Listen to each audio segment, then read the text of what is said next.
After 2 weeks of protests following the death of George Floyd, several U.S. cities are looking to reform their police departments and budgets. While Congress is slated to introduce reforms that include a chokehold ban, a limit on qualified immunity for officers and a restriction on military weapons, local governments have begun to take action. Although many of these reforms will be subjected to a long debate among local officials, some activists say it is a good start. Here are some of the cities that have promised reform so far.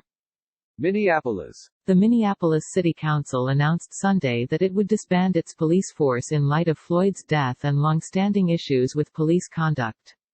In a statement, 9 city council members said they will be taking immediate steps to disband the Minneapolis Police Department through the budget process and other policy decisions.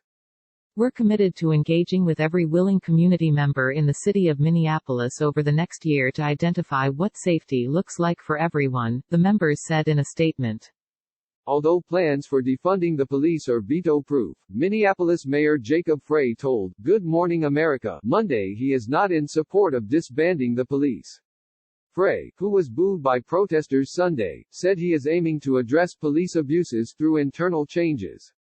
And so let me be very clear, we're going after the police union contract, the arbitration provisions that mandate that we have arbitration at the end of the process and oftentimes that reverts the officer right back to where they were to begin with, he said.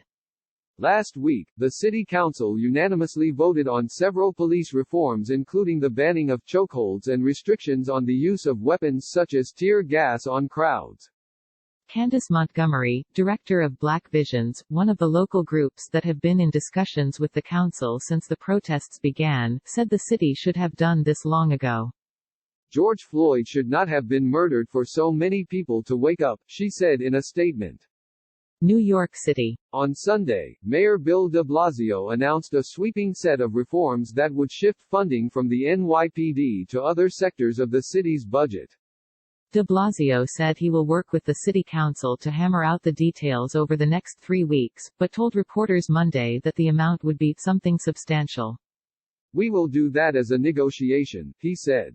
As part of the budget proposal, the money will be taken from the NYPD and given to youth development and social services for communities of color, according to the mayor.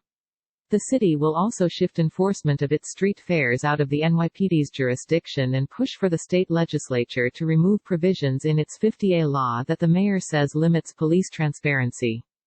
NYPD Commissioner Dermot Shea told several New York news stations he still needed more details about the plan, especially the dollar amount, but he was on board for smart cuts.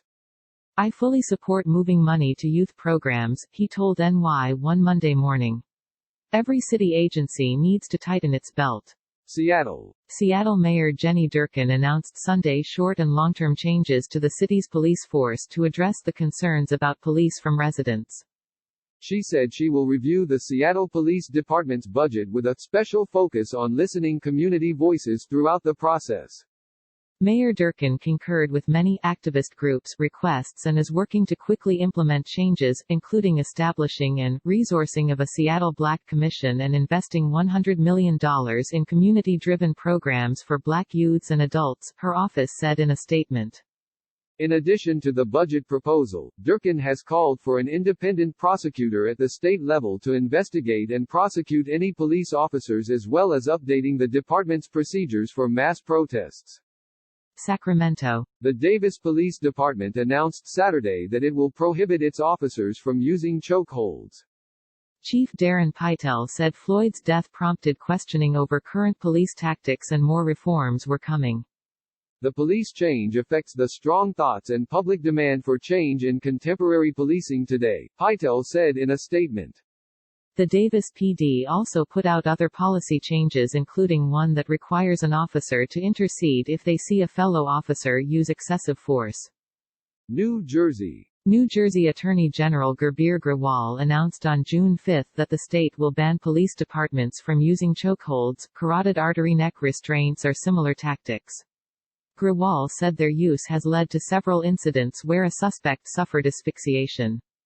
Because these tactics create a substantial risk of death or serious bodily harm, officers who cause a subject's death or injury while performing them face potential criminal liability, Grewal's order said. The order provides an exemption, in the very limited situations when deadly force is necessary to address an imminent threat to life.